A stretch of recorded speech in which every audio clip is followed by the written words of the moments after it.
New horizon academy Kapurthala के channel पर अज आप डिस्कस करांगे क्लास 10th का साइंस का चैप्टर नंबर 1। चैप्टर का नाम है chemical reactions and equations. Chapter cover किया जाऊगा इंग्लिश प्लस पंजाबी दोनों लैंग्वेजेस दे विच। क्योंकि एग्जाम्स 10th क्लास दे हुण नेड़े है तो this is the best time for you to revise. Chapter दे विच एक्टिविटीज़ या जो एक्सट्रा मटीरियल है वो कवर नहीं किया जाऊगा, जस्ट मेन कंसैप्ट्स डेफिनेशंस ते जो भी अपने मेन कंसैप्ट निकलणगे वो कवर होणगे। फॉर द स्टूडेंट्स जिहड़े 10th क्लास दे विच हैगे है, इस वीडियो नूं अपने फ्रेंड्स दे नाल शेयर करो ताकि उन्हां दी भी एक लास्ट रिवीजन हो सके। So chapter chemical reaction and equation दे विच फर्स्ट कंसैप्ट जिहड़ा हुंदा है that is to identify a chemical reaction. आपां नूं किद्दां पता लगूगा कि कोई कैमिकल रिएक्शन होया। तो कैमिकल रिएक्शन नूं पहचानण दे तुहाडी बुक के अकॉर्डिंग 4 मैथड्स लिखे हुए हैं। First evolution of a gas, जे उस रिएक्शन दे टाइम कोई गैस वगैरह निकलती पई है या कोई न्यू सबसटांस फॉर्म हुंदा पिया या चेंज इन टैंपरेचर जिहड़े उहदे विच बीकर दे विच जिहड़ी भी test tube they which reaction हुंदी पई है उहदे टैंपरेचर दे विच चेंज आउंदा है। And last change in state. React करन दे बाद कोई कैमिकल सॉलिड तो सॉलिड तो लिक्विड या लिक्विड तो सॉलिड कन्वर्ट हो जाता है या गैस दे विच कन्वर्ट हो जाता है तो पहचान हो जाती है कि इत्थे कैमिकल रिएक्शन है। नैक्सट इस तो बाद जिहड़ा मेन कंसैप्ट हैगा वो हैगा what is a chemical equation. Chemical equation की है?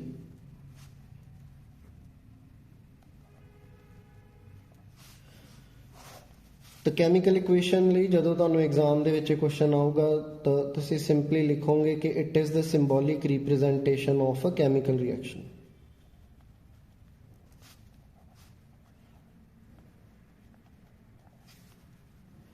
तो बेसिक डेफिनेशन आती है कि it is the symbolic representation of a chemical reaction. Okay, for example तुहाडी बुक दे विच फर्स्ट एग्जांपल दिती है कि मैगनीशियम रिएक्ट करदा ऑक्सीजन दे नाल तां मैगनीशियम ऑक्साइड बनदा।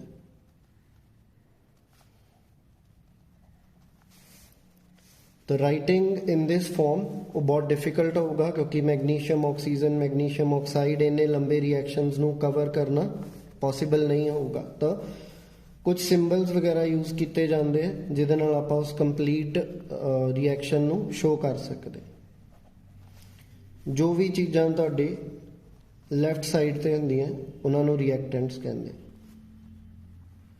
तो the substances that are used in the reaction are called reactants. तो जो भी प्रोडक्ट्स तुहाडे जो भी सबस्टांसिस तुहाडे फाइनल दे विच फॉर्म हुंदे पे they are called products. The reactants are those substances that react with each other during a chemical reaction. Substances that react with each other.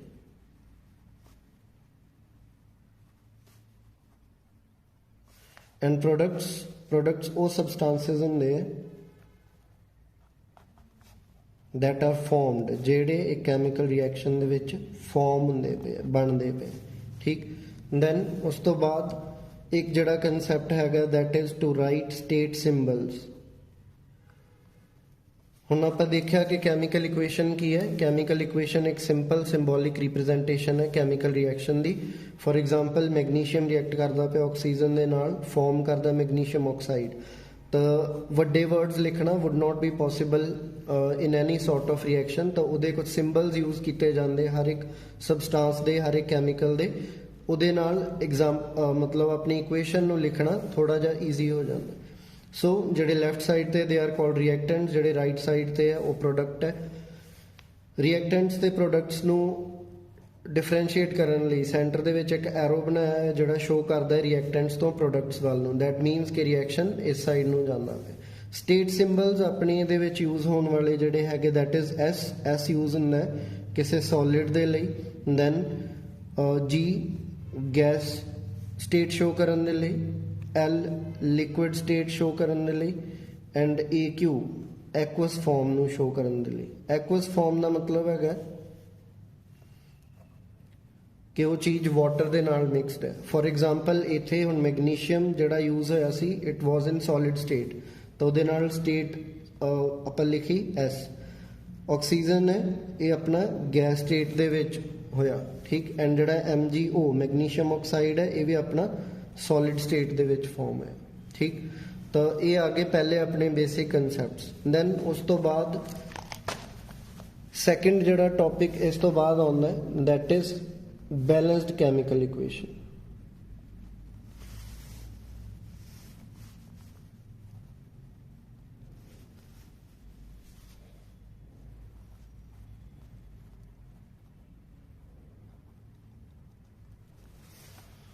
ਤਾਂ ਬੈਲੈਂਸਡ ਕੈਮੀਕਲ ਇਕੁਏਸ਼ਨ, ਕੋਈ ਵੀ chemical equation balanced ਕਿਉਂ ਹੋਣੀ ਚਾਹੀਦੀ ਹੈ। ਇੱਥੇ ਤੁਹਾਡੇ ਕੰਸੈਪਟ ਆ ਜਾਂਦਾ law of conservation of mass.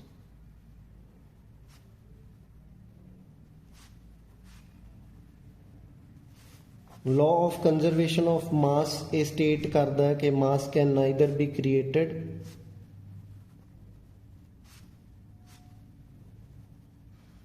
nor destroyed during a chemical reaction।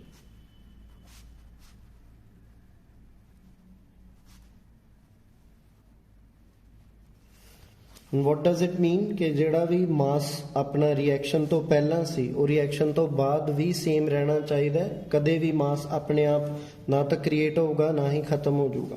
For example same example ਆਪਾਂ ਲੈਣੇ ਪਏ ਮੈਗਨੀਸ਼ੀਅਮ ਪਲਸ ਆਕਸੀਜਨ ਰਿਐਕਟ ਕਰਕੇ ਮੈਗਨੀਸ਼ੀਅਮ ਆਕਸਾਈਡ ਦਿੰਦਾ।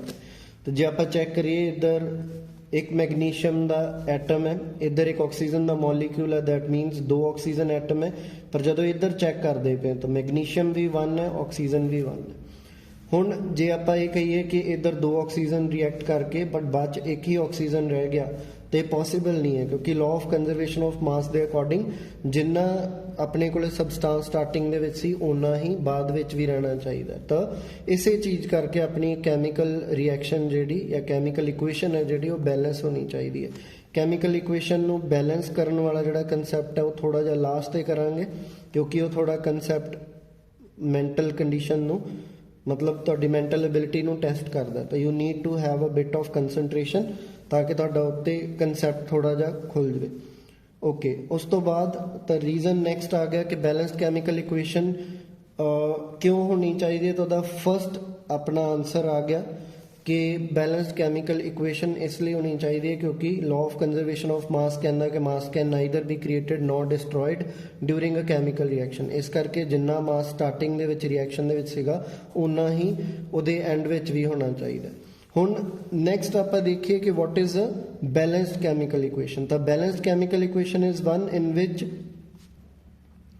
balanced chemical equation is one in which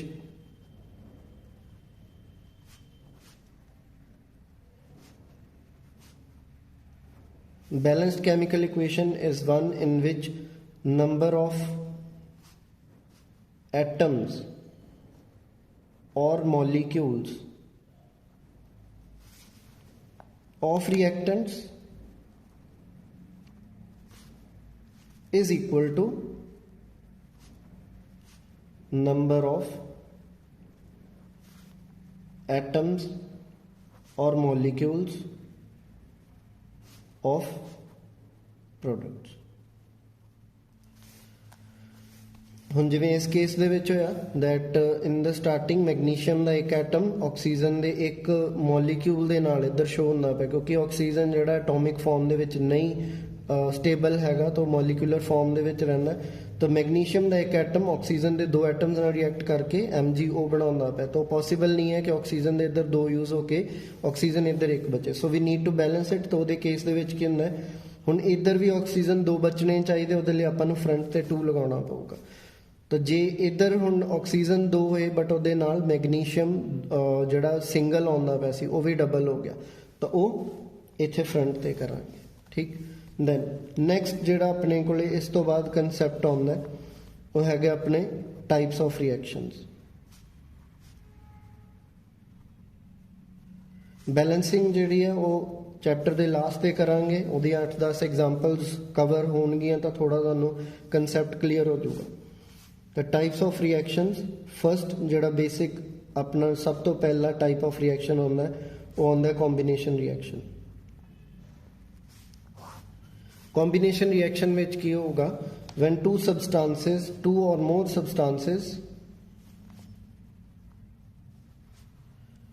or more substances react together to form a single substance.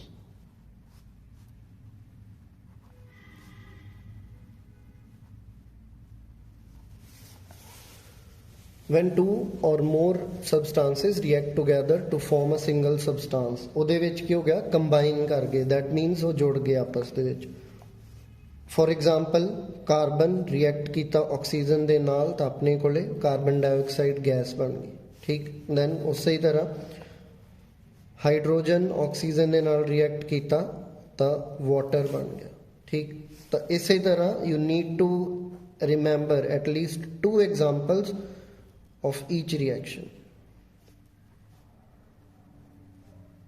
ਕਿਉਂਕਿ final exam ਦੇ ਵਿੱਚ marks definition ਦੇਣ ਦੇ ਨਾਲ ਨਾਲ ਤੁਹਾਨੂੰ ਮਾਰਕਸ ਐਗਜ਼ਾਮਪਲਸ ਦੇ ਵੀ ਮਿਲਣਗੇ। ਤਾਂ ਟੇਕ ਕੇਅਰ, ਜੋ ਵੀ NCERT ਬੁੱਕ ਦੇ ਵਿੱਚ ਤੁਹਾਨੂੰ ਐਗਜ਼ਾਮਪਲਸ ਦਿੱਤੀਆਂ ਉਹ ਜ਼ਰੂਰ ਤੁਹਾਡੇ ਧਿਆਨ ਦੇ ਵਿੱਚ ਰਹਿਣ। ਓਕੇ, ਤਾਂ first type of reaction it was combination reaction, ਜਿਹਦੇ ਵਿੱਚ 2 ਜਾਂ 2 ਤੋਂ ਜ਼ਿਆਦਾ ਸਬਸਟੈਂਸਸ ਰਿਐਕਟ ਕਰਕੇ ਇੱਕ ਸਿੰਗਲ ਪ੍ਰੋਡਕਟ ਫਾਰਮ ਕਰ ਦਿੰਦੇ। ਇਹਦੀਆਂ ਮਲਟੀਪਲ ਐਗਜ਼ਾਮਪਲਸ ਉਹਦੇ ਵਿੱਚ ਦਿੱਤੀਆਂ ਹੋਈਆਂ।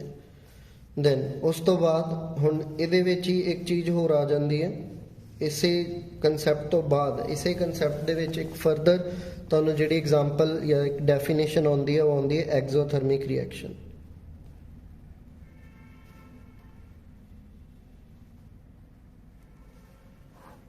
ਤਾਂ ਐਗਜ਼ੋਥਰਮਿਕ ਰਿਐਕਸ਼ਨ ਇਹ ਉਹ ਰਿਐਕਸ਼ਨਸ ਹੁੰਦੀਆਂ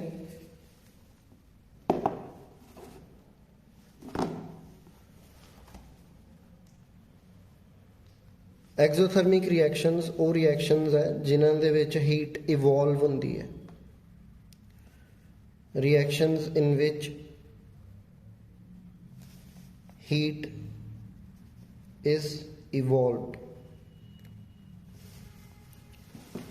ਹੁਣ ਇਹਦੇ ਵਿੱਚ ਐਗਜ਼ਾਮਪਲ ਜਿਹੜੀ ਤੁਹਾਡੀ ਬੁੱਕ ਦੇ ਵਿੱਚ ਲਿਖੀ ਹੈ ਉਹ ਹੈਗੀ ਹੈ ਕੈਲਸ਼ੀਅਮ ਹਾਈਡਰੋਕਸਾਈਡ। ਐਗਜ਼ੋਥਰਮਿਕ ਰਿਐਕਸ਼ਨ ਦੀ ਜਿਹੜੀ ਉਹ ਐਗਜ਼ਾਮਪਲ ਹੈ ਉਹ ਹੈਗੀ ਕੈਲਸ਼ੀਅਮ ਹਾਈਡਰੋਕਸਾਈਡ ਦੀ ਫਾਰਮੇਸ਼ਨ ਦੀ ਐਗਜ਼ਾਮਪਲ। ਉਹਦੇ ਵਿੱਚ ਰਿਐਕਸ਼ਨ ਹੈਗੀ ਹੈ calcium oxide when water is mixed in it. ਜਦੋਂ ਆਪਾਂ ਇਹਦੇ ਵਿੱਚ ਵਾਟਰ ਮਿਕਸ ਕਰਦੇ ਹਾਂ ਤਾਂ ਇੱਕ ਬਹੁਤ ਤੇਜ਼ੀ ਨਾਲ ਰਿਐਕਟ ਕਰਕੇ ਕੈਲਸ਼ੀਅਮ ਹਾਈਡਰੋਕਸਾਈਡ ਫਾਰਮ ਕਰਦਾ। ਇਹ ਜਦੋਂ ਕੈਲਸ਼ੀਅਮ ਹਾਈਡਰੋਕਸਾਈਡ ਫਾਰਮ ਹੁੰਦੀ ਹੈ ਤਾਂ ਬਹੁਤ ਜ਼ਿਆਦਾ ਹੀਟ ਰਿਲੀਜ਼ ਹੁੰਦੀ ਹੈ ਕਿ ਆਪਾਂ ਜਿਹੜੇ ਕੰਟੇਨਰ ਦੇ ਵਿੱਚ ਇਹਨਾਂ ਨੂੰ ਮਿਕਸ ਕਰਾਂਗੇ ਉਸ ਕੰਟੇਨਰ ਨੂੰ ਜੇ ਬਾਹਰੋਂ ਟੱਚ ਕਰਕੇ ਦੇਖਿਆ ਜਾਵੇ ਤਾਂ ਉਹ ਹੌਟ ਹੋਊਗਾ। ਤਾਂ ਇਹ ਆ ਗਿਆ ਆਪਣੇ ਕੋਲੇ ਐਗਜ਼ੋਥਰਮਿਕ ਰਿਐਕਸ਼ਨ। ਐਗਜ਼ੋਥਰਮਿਕ ਰਿਐਕਸ਼ਨ ਤੋਂ ਬਾਅਦ ਫਰਦਰ ਇਹਦੀਆਂ ਵੀ ਵੈਸੇ 1 ਜਾਂ 2 ਐਗਜ਼ਾਮਪਲਸ ਤੁਸੀਂ ਜ਼ਰੂਰ ਯਾਦ ਕਰ ਲਿਓ। ਇਹਨਾਂ ਵਿੱਚੋਂ ਇੱਕ ਇੰਪੋਰਟੈਂਟ ਰਿਐਕਸ਼ਨ ਜਿਹੜੀ ਐਗਜ਼ੋਥਰਮਿਕ ਰਿਐਕਸ਼ਨ ਦੀ ਇੱਕ ਇੰਪੋਰਟੈਂਟ ਇਕੁਏਸ਼ਨ ਹੈਗੀ ਹੈ, that is the digestion of food. तो एग्जाम्पल वो क्वेश्चन भी आंदा है कि वाई रेस्पिरेशन इज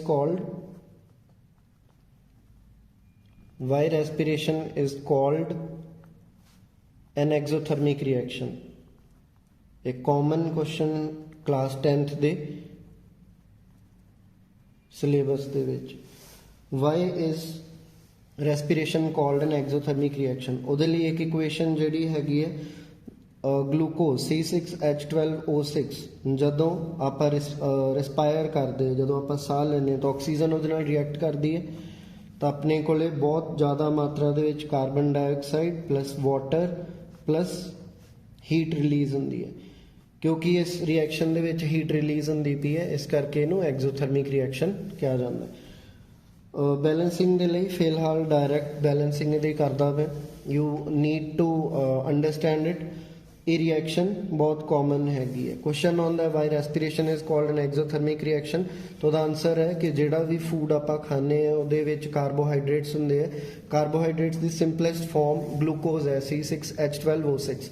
ਉਹ ਜਦੋਂ ਆਕਸੀਜਨ ਦੇ ਨਾਲ, ਜੋ ਆਪਾਂ ਸਾਹ ਲੈਣ ਵੇਲੇ ਆਕਸੀਜਨ ਇਨਹੇਲ ਕਰਦੇ ਆ, ਜਦੋਂ ਆਕਸੀਜਨ ਦੇ ਨਾਲ ਰਿਐਕਟ ਕਰਦਾ ਤਾਂ carbon dioxide gas then hydrogen ਤੇ ਬਹੁਤ ਜ਼ਿਆਦਾ ਹੀਟ ਪ੍ਰੋਡਿਊਸ ਕਰਦਾ। ਕਿਉਂਕਿ ਇਸ ਰਿਐਕਸ਼ਨ ਦੇ ਵਿੱਚ ਹੀਟ ਪ੍ਰੋਡਿਊਸ ਹੁੰਦੀ ਪਈ ਹੈ, ਇਸ ਕਰਕੇ ਇਹ ਐਗਜ਼ੋਥਰਮਿਕ ਰਿਐਕਸ਼ਨ ਹੈ।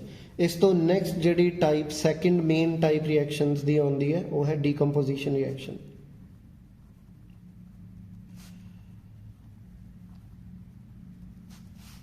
ਇਹਦੇ ਚ ਕੁਐਸਚਨ ਆਊਗਾ ਕਿ why is decomposition reaction opposite to that of combination reaction. ਹੁਣ ਕੰਬੀਨੇਸ਼ਨ ਰਿਐਕਸ਼ਨ ਦੇ ਵਿੱਚ ਆਪਾਂ ਕੀ ਪੜਿਆ ਸੀ, ਦੋ ਜਾਂ ਦੋ ਤੋਂ ਜ਼ਿਆਦਾ ਸਬਸਟੈਂਸਸ ਰਿਐਕਟ ਕਰਕੇ ਇੱਕ ਸਿੰਗਲ ਪ੍ਰੋਡਕਟ ਬਣਾ ਦਿੰਦੇ। ਡੀਕੰਪੋਜੀਸ਼ਨ ਰਿਐਕਸ਼ਨ ਦੇ ਵਿੱਚ ਕੀ ਹੋਊਗਾ, ਅ ਸਿੰਗਲ ਰਿਐਕਟੈਂਟ, ਇੱਕ ਸਿੰਗਲ ਸਬਸਟੈਂਸ ਹੋਊਗਾ ਜਾਂ ਸਿੰਗਲ ਰਿਐਕਟੈਂਟ ਹੋਊਗਾ, it will break down, a single substance or reactant breaks down to form two or more products। ਹੁਣ ਇਹਦੇ ਵਿੱਚ usually some sort of energy use ਹੋਊਗੀ। ਤਾਂ ਇਹ ਤਿੰਨ ਟਾਈਪਸ ਇਹਦੀਆਂ ਫਰਦਰ ਆਉਂਦੀਆਂ। ਬੁੱਕ ਦੇ ਵਿੱਚ ਉਹਨਾਂ ਨੇ ਪ੍ਰੋਪਰਲੀ ਆਊਟਲਾਈਨ ਕਰਕੇ ਨਹੀਂ ਦੱਸਿਆ ਹੋਇਆ, but it has 3 types. First ਆਪਣਾ ਆ ਜਾਂਦਾ ਥਰਮਲ ਡੀਕੰਪੋਜੀਸ਼ਨ।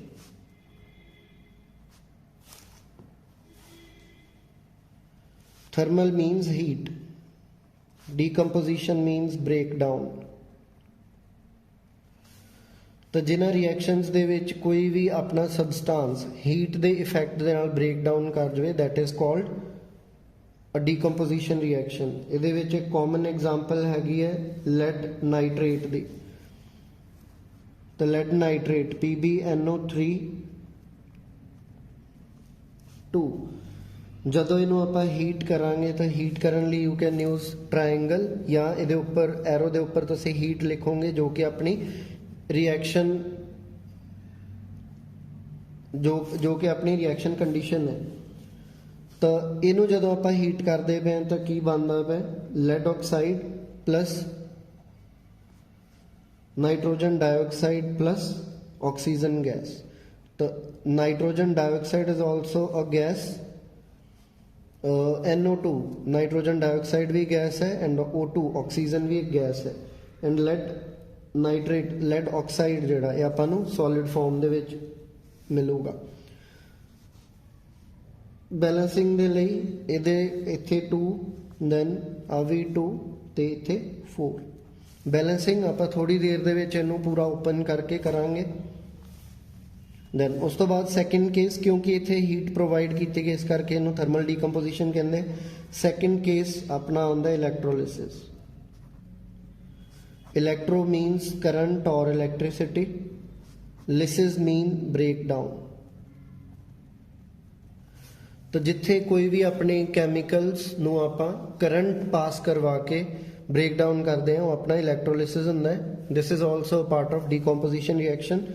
ਹੁਣ ਇਹਦੇ ਵਿੱਚ ਇੱਕ ਜਿਹੜਾ ਕੁਐਸਚਨ ਹੈ ਇੰਪੋਰਟੈਂਟ, ਉਹ ਹੈਗਾ ਇਲੈਕਟ੍ਰੋਲਿਸਿਸ ਆਫ ਵਾਟਰ। ਤਾਂ ਵਾਟਰ H2O, ਜਦੋਂ ਇਹਦੇ ਚੋਂ ਆਪਾਂ ਇਲੈਕਟ੍ਰਿਕ ਕਰੰਟ ਪਾਸ ਕਰਵਾਉਂਦੇ ਹਾਂ ਤਾਂ ਆਪਣੇ ਕੋਲੇ ਦੋ ਗੈਸਿਸ ਕਲੈਕਟ ਹੁੰਦੀਆਂ, ਆਕਸੀਜਨ ਐਂਡ ਹਾਈਡਰੋਜਨ। ਦੈਨ ਜੇ ਆਪਾਂ ਇਹਨੂੰ ਬੈਲੈਂਸ ਕਰੀਏ, ਜੇ ਹੁਣ ਇੱਧਰ ਧਿਆਨ ਨਾਲ ਦੇਖੋ ਇੱਕ ਵਾਰ, ਤਾਂ ਹਾਈਡਰੋਜਨ, ਇੱਧਰ ਹਾਈਡਰੋਜਨ ਦੇ 2 ਐਟਮਸ ਹੈਗੇ, ਆਕਸੀਜਨ ਦਾ 1 ਹੈ। ਇੱਧਰ ਹਾਈਡਰੋਜਨ ਦੇ 2 ਹੈ, ਆਕਸੀਜਨ ਦੇ ਵੀ 2 ਹੈ। So this is a violation of law of conservation of mass. Law of conservation of mass ਦੀ ਇਹ ਵਾਇਲੇਸ਼ਨ ਹੈ। ਤਾਂ ਇਹਨੂੰ ਬੈਲੈਂਸ ਕਰਨਾ ਪਊਗਾ। ਬੈਲੈਂਸ ਕਰਨ ਲਈ ਕੀ ਹੋਊਗਾ, ਆਕਸੀਜਨ ਇੱਧਰ ਅਲੱਗ ਆਉਂਦਾ ਪਿਆ, ਤਾਂ ਉਹਨੂੰ ਬੈਲੈਂਸ ਕਰਨ ਲਈ ਆਕਸੀਜਨ ਇੱਧਰ 2 ਹੈ ਤਾਂ ਆਪਾਂ ਨੂੰ ਇੱਧਰ ਵੀ 2 ਹੀ ਚਾਹੀਦੇ ਆ। ਤਾਂ ਇੱਧਰ ਆਪਾਂ ਫਰੰਟ ਤੇ 2 ਮਲਟੀਪਲਾਈ ਕਰਾਂਗੇ। ਹੁਣ ਉਹ 2 ਮਲਟੀਪਲਾਈ ਕੱਲਾ ਆਕਸੀਜਨ ਦੇ ਨਾਲ ਨਹੀਂ ਹੋਇਆ, ਹਾਈਡਰੋਜਨ ਦੇ ਨਾਲ ਵੀ ਹੋ ਗਿਆ। ਇਸ ਕਰਕੇ ਇੱਧਰ ਹਾਈਡਰੋਜਨ ਦੇ 4 ਹੋ ਗਏ। ਉਹਨੂੰ ਬੈਲੈਂਸ ਕਰਨ ਦੇ ਲਈ ਇੱਧਰ ਵੀ ਆਪਾਂ 2 ਦੇ ਨਾਲ ਮਲਟੀਪਲਾਈ ਕਰਾਵਾਂਗੇ। ਤਾਂ ਹੁਣ ਹਾਈਡਰੋਜਨ ਦੋਨੋਂ ਸਾਈਡ 4, ਆਕਸੀਜਨ ਵੀ ਦੋਨੋਂ ਸਾਈਡ 2। ਉਸ ਤੋਂ ਬਾਅਦ ਥਰਡ ਇਹਦੀ ਜਿਹੜੀ ਇੱਕ ਇੰਪੋਰਟੈਂਟ ਕੁਐਸਚਨ ਜਿਹੜਾ ਇਹਦੇ ਵਿੱਚੋਂ ਆਉਂਦਾ ਹੈ ਉਹ ਇਹ ਹੈ ਕਿ y is one gas in double volume as compared to other। ਇੱਕ ਗੈਸ ਦੀ ਵੋਲਿਊਮ ਦੂਸਰੇ ਨਾਲੋਂ ਜ਼ਿਆਦਾ ਕਿਉਂ ਹੁੰਦੀ ਹੈ?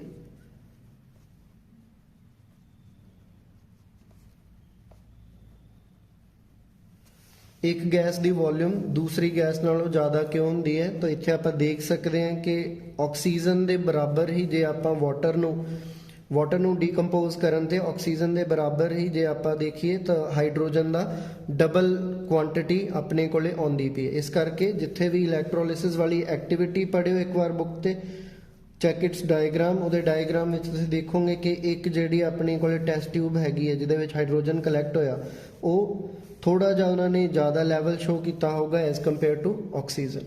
ਦੈਨ ਇਹ ਹੁਣ ਆਪਣੀਆਂ ਦੋ ਟਾਈਪਸ ਹੋਈਆਂ ਡੀਕੰਪੋਜੀਸ਼ਨ ਦੀਆਂ। ਡੀਕੰਪੋਜੀਸ਼ਨ ਰਿਐਕਸ਼ਨ ਦੀ ਥਰਡ ਟਾਈਪ ਜਿਹੜੀ ਹੈ ਉਹ ਆਪਣੇ ਕੋਲੇ ਆ ਜਾਂਦੀ ਹੈ ਫੋਟੋ ਡੀਕੰਪੋਜੀਸ਼ਨ।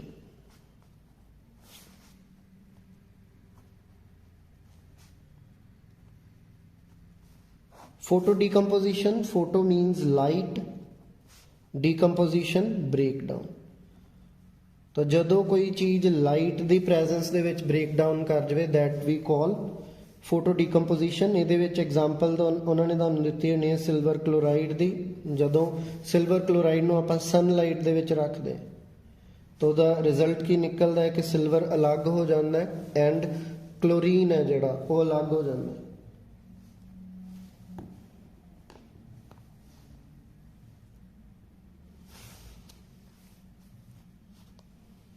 ਤਾਂ ਸਿਲਵਰ ਕਲੋਰਾਈਡ ਦਾ ਕਲਰ ਵਾਈਟ ਹੁੰਦਾ, ਸਿਲਵਰ ਜਦੋਂ ਕਲੀਅਰਲੀ ਕਨਵਰਟ ਹੋ ਜਾਂਦਾ ਤੇ ਯੂ ਨੋ ਇਹਦਾ ਗ੍ਰੇਇਸ਼ ਕਲਰ ਹੁੰਦਾ, ਸਿਲਵਰ ਕਲਰ ਹੁੰਦਾ ਐਂਡ ਕਲੋਰੀਨ ਹੈ ਜਿਹੜਾ ਉਹ gas as a gas evolve ਹੁੰਦਾ।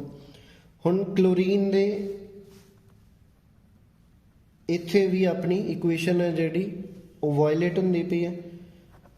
ਸਿਲਵਰ ਇੱਕ ਐਟਮ, ਇੱਧਰ ਵੀ ਸਿਲਵਰ ਦਾ ਆਪਣੇ ਕੋਲ ਇੱਕ ਐਟਮ, ਕਲੋਰੀਨ ਦਾ ਇੱਧਰ ਇੱਕ ਬਟ ਇੱਧਰ ਆਪਣੇ ਕੋਲੇ ਕਲੋਰੀਨ ਦੇ ਦੋ। That means we need to balance chlorine. ਹੁਣ ਕਲੋਰੀਨ ਨੂੰ ਬੈਲੈਂਸ ਕਰਨ ਦੇ ਲਈ ਇੱਧਰ 2 ਦੇ ਨਾਲ ਮਲਟੀਪਲਾਈ ਕਰਨਾ ਪਊਗਾ ਤਾਂ ਉਹ ਇੱਥੇ 2 ਫਰੰਟ ਤੇ ਲੱਗੂਗਾ।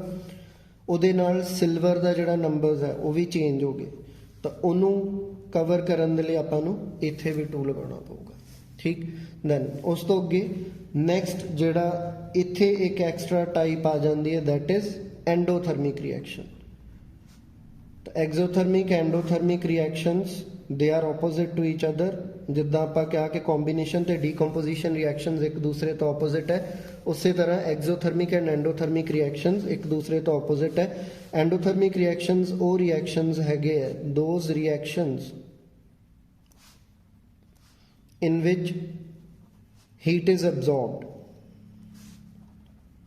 ਹੁਣ ਜੇ ਤੁਸੀਂ ਧਿਆਨ ਨਾਲ ਚੈੱਕ ਕਰੋਗੇ ਤਾਂ ਹਰ ਇੱਕ ਉਹਦੇ ਵਿੱਚ ਹੀਟ ਜਾਂ ਆਪਾਂ ਕਹੀਏ ਕਿ એનર્ਜੀ ਇਜ਼ ਐਬਜ਼ੌਰਬਡ, ਉਹ ਆਪਣੇ ਐਂਡੋਥਰਮਿਕ ਰਿਐਕਸ਼ਨ ਹੈ। ਦ 3 ਟਾਈਪਸ ਜਿਹੜੀਆਂ ਆਪਾਂ ਇਹਨਾਂ ਦੀਆਂ ਦੇਖੀਆਂ ਡੀਕੰਪੋਜੀਸ਼ਨ ਦੀਆਂ, ਥਰਮਲ ਡੀਕੰਪੋਜੀਸ਼ਨ ਇਹਦੇ ਵਿੱਚ ਹੀਟ ਯੂਜ਼ ਹੋਈ, ਇਲੈਕਟ੍ਰੋਲਿਸਿਸ ਇਹਦੇ ਵਿੱਚ ਇਲੈਕਟ੍ਰਿਕ ਕਰੰਟ ਨੂੰ ਯੂਜ਼ ਕਰਕੇ ਆਪਾਂ ਰਿਐਕਸ਼ਨ ਕੰਪਲੀਟ ਕਰਵਾਈ ਐਂਡ ਦੈਨ ਉਸ ਤੋਂ ਬਾਅਦ ਫੋਟੋ ਡੀਕੰਪੋਜੀਸ਼ਨ ਇਹਦੇ ਵਿੱਚ ਆਪਾਂ ਲਾਈਟ ਨੂੰ, ਸਨਲਾਈਟ ਨੂੰ ਯੂਜ਼ ਕਰਕੇ ਰਿਐਕਸ਼ਨ ਕੰਪਲੀਟ ਕਰਵਾਈ। ਤਾਂ ਇਹਨਾਂ ਤਿੰਨੋਂ ਹੀ ਰਿਐਕਸ਼ਨਸ ਦੇ ਵਿੱਚ ਆਪਾਂ ਨੂੰ ਬਾਹਰੋਂ ਹੀਟ ਸਪਲਾਈ ਕਰਨੀ ਪਈ ਜਾਂ એનર્ਜੀ ਸਪਲਾਈ ਕਰਨੀ ਪਈ, ਇਸ ਕਰਕੇ ਇਹਨੂੰ ਆਪਾਂ ਐਂਡੋਥਰਮਿਕ ਰਿਐਕਸ਼ਨ ਕਹਿੰਦੇ ਹਾਂ। ਠੀਕ, ਐਂਡੋਥਰਮਿਕ ਰਿਐਕਸ਼ਨਸ ਦੇ ਲਈ ਤੁਹਾਨੂੰ ਅਲੱਗ ਤੋਂ ਕੋਈ ਰਿਐਕਸ਼ਨ ਜਾਂ ਇਕੁਏਸ਼ਨ ਯਾਦ ਕਰਨ ਦੀ ਲੋੜ ਨਹੀਂ ਹੈ, ਤੁਸੀਂ ਆਹੀ ਲਿਖ ਸਕਦੇ ਹੋ। ਇੱਕ ਪਰਟੀਕੂਲਰ ਐਗਜ਼ਾਮਪਲ ਇਸ ਚੀਜ਼ ਦੇ ਵਿੱਚ ਫੋਟੋ ਡੀਕੰਪੋਜੀਸ਼ਨ ਵਾਲੇ ਦੇ ਵਿੱਚ ਇੱਕ ਪਰਟੀਕੂਲਰ ਐਗਜ਼ਾਮਪਲ ਆ ਜਾਂਦੀ ਸਿਲਵਰ ਬ੍ਰੋਮਾਈਡ ਦੀ। ਉਹ ਕੁਐਸਚਨ ਤੁਹਾਡਾ ਆਉਂਦਾ ਬਲੈਕ ਐਂਡ ਵਾਈਟ ਫੋਟੋਗ੍ਰਾਫੀ ਵਾਲਾ। ਤਾਂ ਜਿਵੇਂ ਆਪਣਾ ਸੇਮ ਰਿਐਕਸ਼ਨ ਸਿਲਵਰ ਕਲੋਰਾਈਡ ਦਾ ਉਸੇ ਹੀ ਤਰ੍ਹਾਂ ਸਿਲਵਰ ਬ੍ਰੋਮਾਈਡ ਦਾ ਵੀ ਹੈ। ਤਾਂ ਸਿਲਵਰ ਬ੍ਰੋਮਾਈਡ ਨੂੰ ਜਦੋਂ ਡਾਇਰੈਕਟ ਆਪਾਂ ਸਨਲਾਈਟ ਦੇ ਵਿੱਚ ਲੈ ਕੇ ਜਾਈਏ ਤਾਂ ਸਿਲਵਰ ਪਲੱਸ ਬ੍ਰੋਮੀਨ 2 ਪਾਰਟਸ ਦੇ ਵਿੱਚ ਡਿਵਾਈਡ ਹੋ ਜਾਂਦਾ। ਇਹੀ ਕਨਸੈਪਟ ਆਪਣਾ ਬਲੈਕ ਐਂਡ ਵਾਈਟ ਫੋਟੋਗ੍ਰਾਫੀ ਦੇ ਵਿੱਚ ਯੂਜ਼ ਹੁੰਦਾ ਸੀ। ਸੋ ਜੇ ਤੁਹਾਨੂੰ ਐਗਜ਼ਾਮ ਦੇ ਵਿੱਚ ਕੋਈ ਇਦਾਂ ਦਾ ਕਨਸੈਪਟ ਆਵੇ ਕਿ which material is used in black and white photography, ਤਾਂ ਉੱਥੇ ਤੁਹਾਡੀ ਆਹ ਵਾਲੀ ਇਕੁਏਸ਼ਨ ਆਊਗੀ ਤੇ ਮਟੀਰੀਅਲ ਦਾ ਨਾਮ ਆਊਗਾ ਆਪਣਾ ਸਿਲਵਰ ਬ੍ਰੋਮਾਈਡ। ਤਾਂ it is used in black and white photography.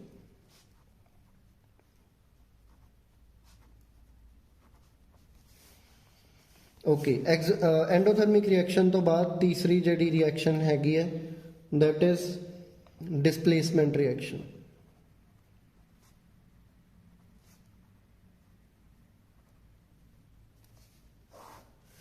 Displacement reaction दे विच की होगा, फॉर एग्जांपल तुहाडे कोल एक कैमिकल हैगा AB, ਉਹਨੂੰ ਆਪਾਂ ਕਿਸੇ ਇੱਕ ਸੈਕਿੰਡ ਕੈਮੀਕਲ ਦੇ ਨਾਲ ਰਿਐਕਟ ਕਰਵਾਉਣੇ ਪਏ ਹਾਂ, ਲੈਟ ਇਟ ਬੀ C।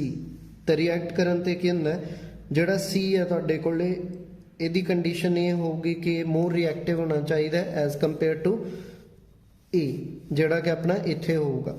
ਤਾਂ ਇਹ ਮਤਲਬ AB + C ਜਦੋਂ ਇਹ ਰਿਐਕਟ ਕਰਨਗੇ ਤੇ ਇਹਦੇ 'ਚ ਕੀ ਹੋਊਗਾ, ਕਿਉਂਕਿ C ਮੋਰ ਰਿਐਕਟਿਵ ਹੋਊਗਾ ਤੇ A ਉਸ ਹਿਸਾਬ ਨਾਲ ਲੈਸ ਰਿਐਕਟਿਵ ਹੋਊਗਾ, ਤਾਂ C ਜਿਹੜਾ A ਨੂੰ ਹਟਾ ਕੇ ਉਹਦੀ ਜਗ੍ਹਾ ਲੈ ਲਊਗਾ। ਤਾਂ ਆਪਣੇ ਕੋਲੇ ਰਿਜ਼ਲਟ ਬਣੂਗਾ CB + A। ਇਹਦੀ ਜਿਹੜੀ ਕਾਮਨ ਐਗਜ਼ਾਮਪਲ ਹੈ, ਮੋਸਟ ਕਾਮਨ ਚੈਪਟਰ 1 2 3 ਤਿੰਨਾਂ ਦੇ ਵਿੱਚ ਉਹ ਤੁਹਾਨੂੰ ਐਗਜ਼ਾਮਪਲ ਦੇਖਣ ਨੂੰ ਮਿਲੂਗੀ। ਉਹ ਹੈਗੀ ਹੈ the reaction between copper sulphate and iron. ਤਾਂ ਕਾਪਰ ਸਲਫੇਟ ਪਲਸ ਆਇਰਨ ਜਦੋਂ ਰਿਐਕਟ ਕਰਦੇ ਤਾਂ ਕੀ ਹੁੰਦਾ, ਆਇਰਨ ਜਿਹੜਾ it is more reactive, iron is more reactive than copper. ਤਾਂ ਇਹ ਕੀ ਕਰਦਾ, ਕਾਪਰ ਸਲਫੇਟ ਜਦੋਂ ਆਇਰਨ ਨਾਲ ਰਿਐਕਟ ਕਰਦਾ ਤਾਂ ਆਇਰਨ ਕਾਪਰ ਸਲਫੇਟ ਨੂੰ ਡਿਸਪਲੇਸ ਕਰ ਦਿੰਦਾ ਉਹਦੀ ਜਗ੍ਹਾ ਤੋਂ, ਤੇ ਆਇਰਨ ਸਲਫੇਟ ਪਲਸ ਕਾਪਰ ਬਣਾ ਦਿੰਦਾ। ਬਟ ਇਹ तो डिसप्लेसमेंट रिएक्शन दी जे आपां एग्जाम्पल देखिए तो है कॉपर सल्फेट जदों आयरन दे नाल रिएक्ट करदा है तो फॉर्म करदा है आयरन सल्फेट प्लस कॉपर। तो ये जिहड़ा ऑलरेडी तुहानूं कहा कि ये एग्जाम्पल जिहड़ी हैगी है चैप्टर 1 चैप्टर 2 ते 3 तिन्नां दे विच तुहानूं किते ना किते देखण नूं मिलूगी।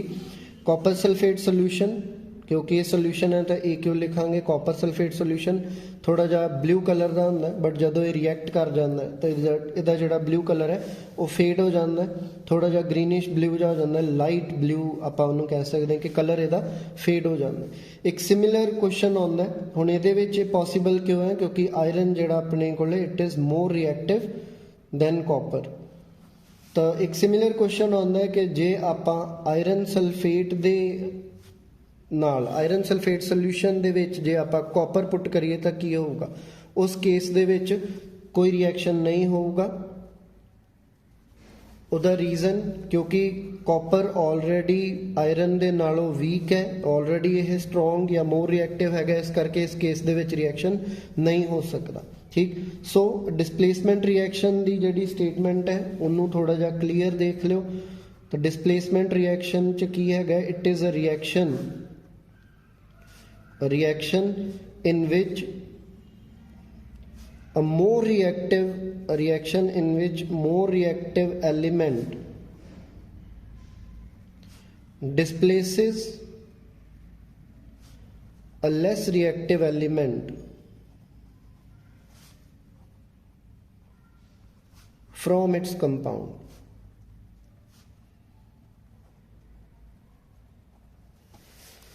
तो ऑलरेडी आ वाला कंपाउंड सीगा रिएक्टेड फॉर्म दे विच जो अपने कोले मटीरियल बनता उन्होंने आपां कंपाउंड कहने, कंपाउंड प्लस मतलब ये जिहड़ा मोर रिएक्टिव है।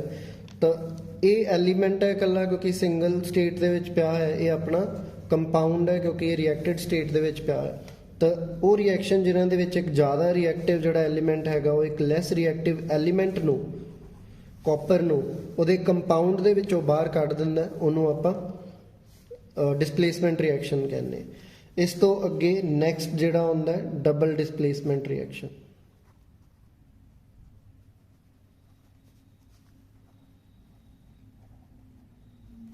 तो डबल डिसप्लेसमेंट रिएक्शन की कंडीशन थोड़ी जी इदां दी हुंदी है, लैट अस कंसीडर कि अपने कोले कंपाउंड हैगा AB ते वो रिएक्ट करदा पिया कंपाउंड CD दे नाल। जदों ये रिएक्ट करते हैं तो ये होंदा है आयन्स एक्सचेंज हो जाते हैं। हुण I think you would know ions की होंदे है, किसी भी कंपाउंड के जिहड़े पॉजिटिवली चार्ज पार्टिकल्स होंदे उन्होंने आपां आयन्स कहने। फॉर एग्जाम्पल अपने कोले सोडियम क्लोराइड है NaCl, वो एक्चुअल तो कितों बनया है, सोडियम का पॉजिटिव आयन एंड क्लोरीन के नैगेटिव आयन तो बनया है। तो सोडियम क्लोराइड उस ही तरह ये जिहड़े होंगे प्लस ते माइनस वाला। ਤਾਂ ਐਕਸਚੇਂਜ ਆਫ ਆਇਨਸ दैट मीनस ਇਹਦਾ ਆਇਨ ਇਹਦੇ ਨਾਲ ਅਟੈਚ ਹੋਊਗਾ, ਇਹਦਾ ਆਇਨ ਇਹਦੇ ਨਾਲ ਅਟੈਚ ਹੋਊਗਾ, that we will call double displacement reaction. ਤੇ ਇਹਦੇ ਵਿੱਚ ਕੀ ਹੋਊਗਾ, ਆਪਣੇ ਕੋਲੇ ਫਾਈਨਲ ਫਾਰਮ ਹੋਊਗਾ CB + AD। ਠੀਕ, ਇਹਦੀਆਂ ਐਗਜ਼ਾਮਪਲਸ ਬੁੱਕ ਦੇ ਵਿੱਚੋਂ ਐਟਲੀਸਟ 2 ਕਰਿਓ। ਇੱਕ ਐਗਜ਼ਾਮਪਲ ਜਿਹੜੀ ਬੁੱਕ 'ਚ ਦਿੱਤੀ ਹੈ ਉਹ ਹੈ ਸੋਡੀਅਮ ਸਲਫੇਟ ਰਿਐਕਟਿੰਗ ਵਿਦ ਬੇਰੀਅਮ ਕਲੋਰਾਈਡ। ਤਾਂ sodium sulphate Na2SO4 reacts with barium chloride, तो barium chloride BaCl2 रिएक्ट करके ਆਪਾਂ ਨੂੰ ਮਿਲੂਗਾ BaSO4 barium sulfate plus sodium chloride। Okay, ਤਾਂ ਇਹਦੇ ਵਿੱਚ ਆ ਜਿਹੜਾ ਆਪਣੇ ਕੋਲੇ ਕੰਪਾਊਂਡ ਫਾਰਮ ਹੁੰਦਾ ਪਿਆ, ਇਹਦੀ ਸਟੇਟ ਇਸ ਟਾਈਮ ਸੋਲਿਡ ਹੈ। दैट मीनस ਕਿ ਰਿਐਕਸ਼ਨ ਦੇ ਟਾਈਮ ਇਹ ਚੀਜ਼ ਲਿਕੁਇਡ ਦੋਨੋਂ ਐਕੁਅਸ ਫਾਰਮ ਦੇ ਵਿੱਚ ਹੋਣ ਤੋਂ ਬਾਅਦ ਜਦੋਂ ਰਿਐਕਸ਼ਨ ਹੋਇਆ ਤਾਂ ਇਹਨਾਂ ਵਿੱਚੋਂ ਆ ਜਿਹੜੀ ਚੀਜ਼ ਫਾਰਮ ਹੋਈ ਹੈ ਸੋਲਿਡ ਫਾਰਮ ਦੇ ਵਿੱਚ ਕ੍ਰੀਏਟ ਹੋਈ, ਇਹ ਆਪਣਾ ਪ੍ਰੈਸੀਪਿਟੇਟ ਹੁੰਦਾ ਹੈ। ਰਿਐਕਸ਼ਨ ਦੇ ਟਾਈਮ ਕੋਈ ਵੀ ਚੀਜ਼ ਜਿਹੜੀ ਆਪਣੀ ਟੈਸਟ ਟਿਊਬ ਦੇ ਨੀਚੇ ਬੈਠ ਜਾਵੇ ਉਹ ਆਪਣਾ ਪ੍ਰੈਸੀਪਿਟੇਟ ਹੁੰਦਾ ਹੈ। ਇੱਥੋਂ ਤੁਹਾਡਾ ਨੈਕਸਟ ਇੱਕ ਡੈਫੀਨੇਸ਼ਨ ਬਣਦੀ ਹੈ ਕਿ ਪ੍ਰੈਸੀਪਿਟੇਸ਼ਨ ਰਿਐਕਸ਼ਨ ਕੀ ਹੁੰਦਾ ਹੈ। ਉਹ reactions ਜਿਨ੍ਹਾਂ ਦੇ ਵਿੱਚ a precipitate is formed, a reaction in which a precipitate is formed is called precipitation reaction। ਮਤਲਬ ਉਹਦੇ ਵਿੱਚ ਕੋਈ ਇੱਕ ਇਦਾਂ ਦਾ ਐਕੁਅਸ ਸੋਲਿਊਸ਼ਨ ਦੇ ਵਿੱਚ ਪਿਆ ਹੋਇਆ ਪਾਰਟੀਕਲ ਦੂਸਰੇ ਆਇਨ ਦੇ ਨਾਲ ਰਿਐਕਟ ਕਰਕੇ ਇੱਕ ਸੋਲਿਡ ਸਟੇਟ ਕ੍ਰੀਏਟ ਕਰਦਾ ਜੋ ਕਿ ਨੀਚੇ ਸੈਟਲ ਡਾਊਨ ਹੋ ਜਾਂਦੀ। ਤਾਂ precipitate is a substance that settles down in the test tube। ਤਾਂ ਉੱਥੋਂ ਆਪਣੀ ਨੈਕਸਟ ਡੈਫੀਨੇਸ਼ਨ ਆ ਗਈ ਪ੍ਰੈਸੀਪਿਟੇਸ਼ਨ ਰਿਐਕਸ਼ਨ ਦੀ। ਉਸ ਤੋਂ ਬਾਅਦ ਜਿਹੜਾ ਅਗਲਾ ਮੇਨ ਕਨਸੈਪਟ ਆਉਂਦਾ ਉਹ ਹੈ ਆਪਣਾ ਰਿਡੌਕਸ ਰਿਐਕਸ਼ਨਸ ਦਾ।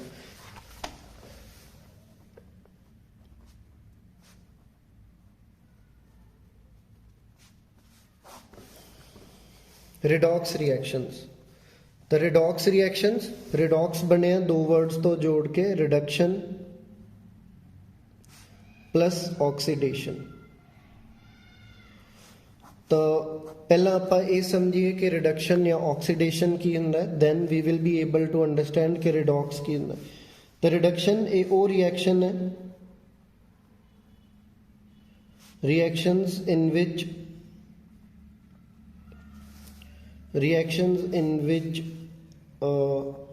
हाइड्रोजन कोई एक सबस्टांस हाइड्रोजन गेन करता है या ऑक्सीजन लूज कर दिंदा है।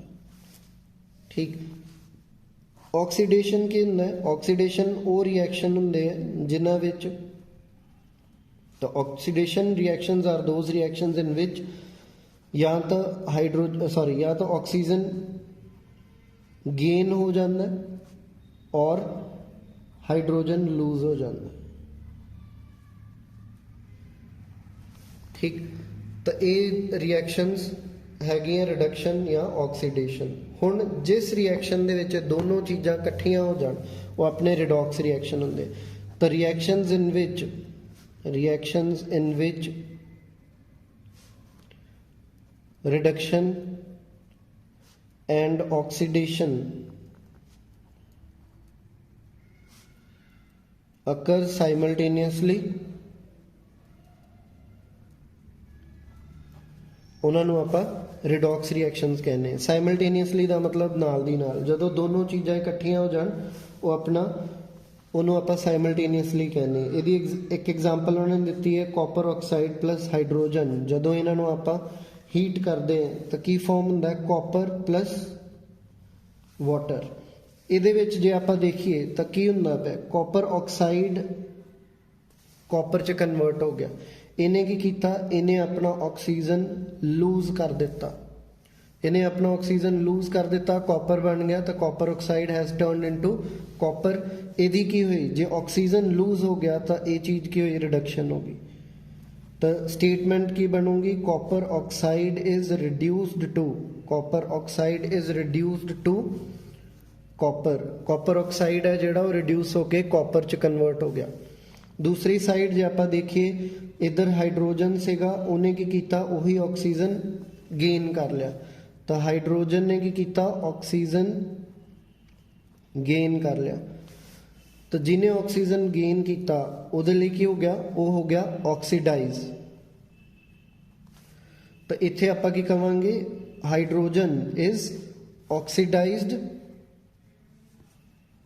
Hydrogen is oxidised to water H2O। ठीक, तो आ गया अपना ऑक्सीडेशन एंड रिडक्शन रिएक्शंस। जे वो दोनों इकट्ठे होंदे पे है तो they are called redox reactions.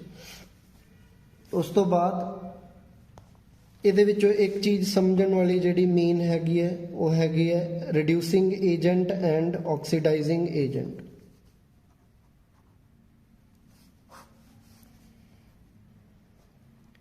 ਥੋੜਾ ਜਿਹਾ ਧਿਆਨ ਦੇ ਨਾਲ ਇਹਨੂੰ ਸੁਣਿਓ because it is a confusing concept. ਹੁਣ ਇੱਥੋਂ ਇੱਕ ਵਾਰ ਜੇ ਪੜ੍ਹੀਏ ਤਾਂ ਰਿਡਕਸ਼ਨ ਕੀ ਹੈ? ਰਿਡਕਸ਼ਨ ਉਹ ਰਿਐਕਸ਼ਨ ਹੈ ਜਿਹਦੇ ਵਿੱਚ ਹਾਈਡਰੋਜਨ ਗੇਨ ਹੁੰਦਾ ਹੈ ਤੇ ਆਕਸੀਜਨ ਲੂਜ਼ ਹੋ ਜਾਂਦਾ ਹੈ। ओके, तो रिडक्शन वो प्रोसैस है जिहदे विच हाइड्रोजन गेन हो जाता है या ऑक्सीजन लूज हो जाता है, मतलब ऑक्सीजन लूज हो जाए या हाइड्रोजन गेन हो जाए। तो रिड्यूसिंग एजेंट किहड़ा होगा? जिहड़ा रिडक्शन च हेल्प करे।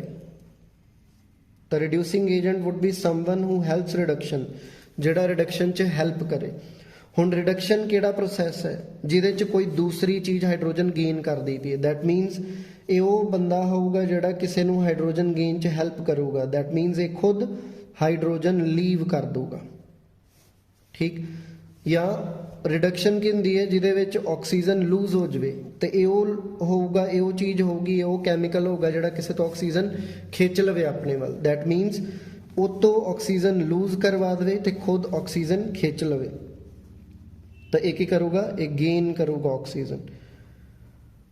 तो remember, reducing agent is opposite to reduction. Reduction दे विच की है, कोई सबसटांस जो हाइड्रोजन गेन करता या ऑक्सीजन लूज करता तो उन्होंने आप रिडक्शन कहने हैं। रिड्यूसिंग एजेंट की है जिहड़ा रिडक्शन करवा दे। दैट मीनस एक किसे नू हाइड्रोजन सप्लाई कर दे। दैट मीनस वो आप हाइड्रोजन लूज करूगा तो ही कोई दूसरा तो गेन करूगा, या ये ऑक्सीजन लूज कर दे।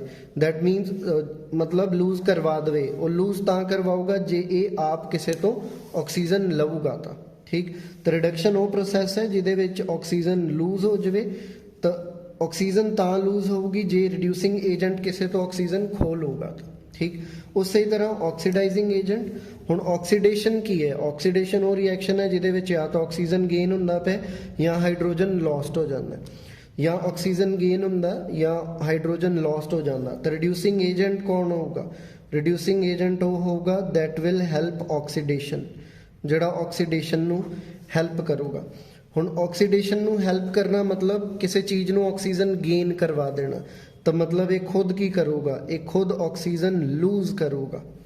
जे ऑक्सीजन लूज करूगा तो ही दूसरा कोई मतलब कैमिकल है जो ऑक्सीजन गेन कर पाऊगा। या दूसरा प्रोसैस ऑक्सीडेशन वो चीज़ होंगी है जिहदे विच हाइड्रोजन लूज हो जाए। तो या की करूगा? किसे तो हाइड्रोजन खो लूगा तो फिर एक ओदी ऑक्सीडेशन करवा सकता है। तो इस चीज़ नू ध्यान में रखियो कि ऑक्सीडेशन एंड रिडक्शन दी डेफिनेशनस तो उल्ट जाते रिड्यूसिंग एजेंट्स। हुण जे मैं इत्थे गल करा तो हाइड्रोजन ने की करवाया? हाइड्रोजन ने कॉपर तो उहदा ऑक्सीजन खो लिया तो हाइड्रोजन की बनया? खुद ऑक्सीडाइज होया बट एक्चुअल च ये रिड्यूसिंग एजेंट बनया। On the other side copper oxide का की होया? कॉपर ऑक्साइड का ऑक्सीजन लूज हो गया। वो ऑक्सीजन किनू मिलिया? वाटर नू, मतलब हाइड्रोजन दे नाल जुड़िया। तो वाटर खुद हाइड्रोजन दे ऑक्सीडाइज होने ते बनया बट एक्चुअल च की होया? इहदे च सप्लायर ऑक्सीजन दा सप्लायर कौन बनया? Copper oxide. तो इहदे विच कॉपर ऑक्साइड कौन बनया? ये बनया ऑक्सीडाइजिंग एजेंट, क्योंकि ये ऑक्सीजन सप्लाई करदा पिया। तो ये मेन कॉन्सैप्ट आ गए। इन्हां तो बाद दो सिंपल डेफिनेशनस हो रहा है इस चैप्टर दे विच, वो हैगियां corrosion and rancidity.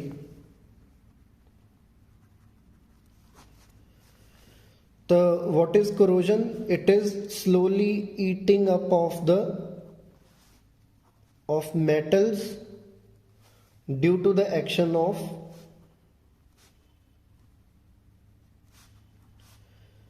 air water ਜਾਂ ਕੋਈ ਵੀ ਗੈਸਿਸ ਜਿਹੜੀਆਂ, ਠੀਕ। ਤਾਂ ਕਰੋਜਨ ਕੀ ਹੈ, ਆਪਾਂ ਡੇਲੀ ਲਾਈਫ ਦੇ ਵਿੱਚ ਦੇਖਦੇ ਹਾਂ ਕਿ ਬਹੁਤ ਸਾਰੇ ਮੈਟਲਸ ਵਿਦ ਟਾਈਮ ਆਪਣੀ ਕੰਡੀਸ਼ਨ ਜਿਹੜੀ ਉਹਨਾਂ ਦੀ ਖਰਾਬ ਹੁੰਦੀ ਜਾਂਦੀ ਹੈ। ਸਭ ਤੋਂ ਕਾਮਨ ਐਗਜ਼ਾਮਪਲ ਆਇਰਨ ਦੀ, ਜਿਹੜਾ ਥੋੜੇ ਦਿਨਾਂ ਬਾਅਦ ਆਪਣੇ ਉੱਪਰ ਇੱਕ ਬਰਾਊਨ ਕਲਰ ਦੀ ਲੇਅਰ ਡਿਵੈਲਪ ਕਰ ਲੈਂਦਾ।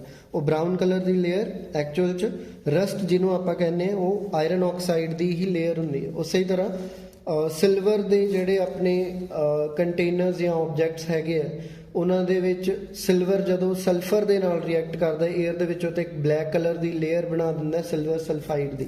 ਉਹ ਤੁਹਾਡੇ ਇਸੇ ਚੈਪਟਰ ਦੇ ਬੈਕ ਕੁਐਸਚਨਸ ਦੇ ਵਿੱਚ ਦਿੱਤਾ ਹੈ। ਤਾਂ corrosion is the slowly eating up of metals due to the action of air or water, and corrosion in case of iron ਦੇ ਕੇਸ ਦੇ ਵਿੱਚ corrosion in case of iron is called rust। Iron ਦੇ case ਦੇ ਵਿੱਚ corrosion ਨੂੰ rust ਕਹਿੰਦੇ, ਠੀਕ। ਇਹਨੂੰ ਸਹੀ ਕਰਨ ਦੇ ਤਰੀਕੇ ਕੀ ਹੈਗੇ, you can note reverse it's action. ਜੋ ਰਸਟਿੰਗ ਹੋ ਚੁੱਕੀ ਹੈ ਉਹਨੂੰ ਆਪਾਂ ਰਿਵਰਸ ਨਹੀਂ ਕਰ ਸਕਦੇ ਕਿਸੇ ਵੀ ਫਿਜ਼ੀਕਲ ਪ੍ਰੋਸੈਸ ਦੇ ਨਾਲ, ਬਟ ਆਪਾਂ ਰਸਟਿੰਗ ਨੂੰ ਰੋਕ ਸਕਦੇ ਹਾਂ। ਕਿੱਦਾਂ? ਬਾਈ ਗਰੀਸਿੰਗ ਦ ਮਟੀਰੀਅਲ ਔਰ ਬਾਈ ਪੇਂਟਿੰਗ ਔਰ ਬਾਈ ਅਦਰ ਕੈਮੀਕਲ ਪ੍ਰੋਸੈਸਿਸ ਸਚ ਐਜ਼ ਗੈਲਵਨਾਈਜ਼ਿੰਗ। ਇਹ ਜਿਹੜੇ ਪ੍ਰੋਸੈਸਿਸ ਹੈ ਚੈਪਟਰ ਨੰਬਰ 3 ਦੇ ਵਿੱਚ ਮੈਟਲਸ ਜਾਂ ਨॉन ਮੈਟਲਸ ਵਾਲਾ ਚੈਪਟਰ ਨੰਬਰ 2 ਉਹਦੇ ਵਿੱਚ ਆਪਣੇ ਦੁਬਾਰਾ ਡਿਸਕਸ ਹੋਣਗੇ। ਇਹਦੀ ਜਿਹੜੀ ਰਿਐਕਸ਼ਨ ਹੈ ਉਹ ਵੀ ਆਪਾਂ ਉਹਦੇ ਵਿੱਚ ਕਰਾਂਗੇ, ਬਟ ਰਿਮੈਂਬਰ ਦੈਟ ਏਅਰ ਮਤਲਬ ਆਕਸੀਜਨ ਐਂਡ ਵਾਟਰ ਚੋਂ ਵੀ ਸਪੈਸ਼ਲੀ ਵੇਪਰ ਫਾਰਮ, ਵਾਟਰ ਦੀ ਵੇਪਰ ਫਾਰਮ, ਇਹ ਦੋਨੋਂ ਰੀਜ਼ਨਸ ਹੁੰਦੇ ਆ ਆਇਰਨ ਦੀ ਰਸਟਿੰਗ ਦੇ। ਕੱਲਾ ਏਅਰ ਜਾਂ ਕੱਲਾ ਵਾਟਰ ਡਾਇਰੈਕਟਲੀ ਨਹੀਂ ਕਰਵਾਉਂਦਾ। ਐਂਡ ਜਿਨ੍ਹਾਂ ਨੇ ਉਸ ਚੀਜ਼ ਨੂੰ ਧਿਆਨ ਨਾਲ ਪੜ੍ਹਿਆ ਹੋਊਗਾ, ਉਹਨਾਂ ਨੇ ਪੜ੍ਹਿਆ ਹੋਊਗਾ ਕਿ ਆਇਰਨ ਦੀ ਰਸਟਿੰਗ ਸਟੀਮ ਕਰਕੇ ਹੁੰਦੀ ਹੈ, ਦੈਟ ਇਜ਼ ਮਤਲਬ ਵੇਪਰ ਫਾਰਮ ਵਾਟਰ ਦੀ। ਉਸ ਤੋਂ ਅੱਗੇ ਨੈਕਸਟ ਜਿਹੜਾ ਆਪਣਾ ਕੰਸੈਪਟ ਹੈ that is rancidity. Rancidity is the oxidation of fatty foods। ਤਾਂ ਡਿਊਰਿੰਗ ਸਮਰ ਸੀਜ਼ਨ, ਜਦੋਂ ਸਮਰਸ ਹੁੰਦੇ ਆ, ਉਦੋਂ ਕੁਝ ਫੂਡਸ ਜਿਹੜੇ ਜਿਨ੍ਹਾਂ ਦੇ ਵਿੱਚ ਜ਼ਿਆਦਾ ਫੈਟ ਹੁੰਦੀ ਹੈ, ਉਹ ਜੇ ਆਪਾਂ ਬਾਹਰ ਰੱਖ ਦਈਏ ਥੋੜੇ ਟਾਈਮ ਲਈ, ਤਾਂ under the action of oxygen in the air ਉਹ ਆਕਸੀਡਾਈਜ਼ ਹੋ ਜਾਂਦੇ। ਉਹਦੇ ਨਾਲ ਉਹਨਾਂ ਦਾ ਟੇਸਟ ਐਂਡ ਸਮੈਲ ਚੇਂਜ ਹੋ ਜਾਂਦਾ ਹੈ। ਟੇਸਟ ਐਂਡ ਸਮੈਲ ਦੋਨੋਂ ਚੇਂਜ ਹੋ ਜਾਂਦੇ ਐਂਡ ਐਜ਼ ਅ ਰਿਜ਼ਲਟ ਕੀ ਹੁੰਦਾ, they are unfit for consumption ਔਰ ਦੇ ਆਰ ਨੋਟ ਐਡੀਬਲ। ਉਹਨਾਂ ਨੂੰ ਆਪਾਂ ਨਹੀਂ ਖਾ ਸਕਦੇ, ਠੀਕ। ਤਾਂ ਰੈਂਸਿਡਿਟੀ ਨੂੰ ਰੋਕਣ ਦੇ ਲਈ ਕੀ ਹੁੰਦਾ, you can either keep the food inside the refrigerator, ਜਾਂ ਆਪਾਂ ਉਹਨੂੰ ਫੂਡ ਨੂੰ ਨਾਈਟ੍ਰੋਜਨ ਦੇ ਨਾਲ ਫਲੈਸ਼ ਕਰਦੇ ਹਾਂ। ਸਪੈਸ਼ਲੀ ਚਿਪਸ ਬੈਗਸ ਦੀ ਐਗਜ਼ਾਮਪਲ ਤੁਹਾਡੀ ਬੁੱਕ ਦੇ ਵਿੱਚ ਦਿੱਤੀ ਹੋਊਗੀ। ਚਿਪਸ ਬੈਗਸ ਜਿਹੜੇ ਹੈਗੇ ਆ, ਪੋਟੈਟੋ ਚਿਪਸ ਜਾਂ ਜੋ ਵੀ ਇੱਦਾਂ ਦੇ ਆਪਣੇ ਸਨੈਕਸ ਵਗੈਰਾ ਦੇ ਬੈਗਸ ਹੈ, ਉਹਨਾਂ ਦੇ ਵਿੱਚ ਨਾਈਟ੍ਰੋਜਨ ਗੈਸ ਨੂੰ ਭਰਿਆ ਜਾਂਦਾ। ਦਿਸ ਨਾਈਟ੍ਰੋਜਨ ਗੈਸ ਇਜ਼ ਕੰਪੈरेटिवली ਇਨਰਟ। ਇਹ ਫੂਡ ਪਾਰਟੀਕਲਸ ਦੀ ਆਕਸੀਡੇਸ਼ਨ ਨੂੰ ਰੋਕ ਦਿੰਦੀ ਹੈ, ਤੇ ਉਹ ਜਿਹੜਾ ਫੂਡ ਹੈ ਉਹ ਮਲਟੀਪਲ ਡੇਜ਼ ਦੇ ਲਈ ਪ੍ਰੀਜ਼ਰਵਡ ਰਹਿੰਦਾ। ਤਾਂ ਚਿਪਸ ਦੇ ਪੈਕਟਸ ਹੈ ਜਿਹੜੇ, ਉਹਨਾਂ ਤੇ ਨਾਈਟ੍ਰੋਜਨ ਗੈਸ ਫਲਸ਼ ਕੀਤੀ ਜਾਂਦੀ ਹੈ, ਉਹਨਾਂ ਦੇ ਵਿੱਚ ਨਾਈਟ੍ਰੋਜਨ ਗੈਸ ਨੂੰ ਪੈਕ ਕੀਤਾ ਜਾਂਦਾ। ਓਕੇ, ਤਾਂ coming back to balancing concept, ਜਿਹੜਾ ਆਪਣਾ ਇਸ ਚੈਪਟਰ ਦਾ ਮੇਨ ਕੰਸੈਪਟ ਹੈਗਾ। ਪਾਸਟ ਕੰਡੀਸ਼ਨਸ ਦੇ ਅਕੋਰਡਿੰਗ ਇਸ ਚੈਪਟਰ ਚੋਂ 3 to 5 ਮਾਰਕਸ ਦਾ ਮਟੀਰੀਅਲ ਜਾਂ ਆਪਾਂ ਕਹੀਏ ਕੁਐਸਚਨਸ ਤੁਹਾਨੂੰ ਫਾਈਨਲ ਐਗਜ਼ਾਮ ਦੇ ਵਿੱਚ ਆਉਂਦੇ। ਉਹਦੇ ਵਿੱਚ 1 ਤੋਂ 2 ਡੈਫੀਨੇਸ਼ਨਸ ਆ ਜਾਣਗੀਆਂ ਵਿਦ ਐਗਜ਼ਾਮਪਲਸ ਤੁਹਾਨੂੰ ਦੇਣੀਆਂ ਹੋਣਗੀਆਂ। 2 ਤੋਂ 3 ਜਿਹੜੇ ਤੁਹਾਡੇ ਬੈਲੈਂਸਿੰਗ ਦੇ ਕੁਐਸਚਨਸ ਆ ਸਕਦੇ, ਐਂਡ ਪਲੱਸ ਇੱਕ ਕੇਸ ਸਟੱਡੀ ਜਿਹੜੀ ਉਹ ਵੀ ਤੁਹਾਨੂੰ ਇਹਨਾਂ ਵਿੱਚੋਂ ਆ ਸਕਦੀ। ਤਾਂ ਬੈਲੈਂਸਿੰਗ ਆਪਾਂ ਆਲਰੇਡੀ ਪੜ੍ਹ ਕੇ ਆਏ ਕਿ ਕਿਉਂ ਜ਼ਰੂਰੀ ਹੈ। That is according to law of conservation of mass can neither be created nor destroyed. Mass ਨਾ ਤਾਂ ਆਪਣੇ ਆਪ ਹੀ ਕ੍ਰੀਏਟ ਹੋ ਜਾਂਦਾ ਹੈ ਤੇ ਨਾ ਹੀ ਆਪਣੇ ਆਪ ਖਤਮ ਹੋ ਜਾਂਦਾ ਹੈ। ਤਾਂ ਉਹਦੇ ਵਿੱਚ ਕੀ ਹੈ, ਜਿੰਨਾ ਮਾਸ ਆਪਣੇ ਕੋਲੇ ਰਿਐਕਸ਼ਨ ਤੋਂ ਪਹਿਲਾਂ ਸੀ ਉਨਾ ਹੀ ਰਿਐਕਸ਼ਨ ਤੋਂ ਬਾਅਦ ਵੀ ਬਚਣਾ ਚਾਹੀਦਾ। ਹੁਣ ਇਸ ਕੇਸ ਦੇ ਵਿੱਚ ਤੁਹਾਡੀ ਬੁੱਕ ਚੋਂ ਹੀ ਇੱਕ ਦੋ ਐਗਜ਼ਾਮਪਲਸ 5-6 ਐਗਜ਼ਾਮਪਲਸ ਆਪਾਂ ਕਰ ਲੈਂਦੇ ਹਾਂ ਤਾਂ ਕਿ ਤੁਹਾਨੂੰ ਥੋੜਾ ਜਿਹਾ ਆਈਡੀਆ ਹੋ ਜਾਵੇ ਕਿ ਬੈਲੈਂਸਿੰਗ ਕਿੱਦਾਂ ਹੁੰਦੀ ਹੈ। ਫਸਟ ਐਗਜ਼ਾਮਪਲ ਉਹਨੇ ਜਿਹੜੀ ਦਿੱਤੀ ਹੈ, I am turning to the next page ਕਿਉਂਕਿ ਉਹ ਕਨਸੈਪਟ ਪ੍ਰੋਪਰ ਥੋੜਾ ਜਿਹਾ ਆਉਣਾ ਚਾਹੀਦਾ।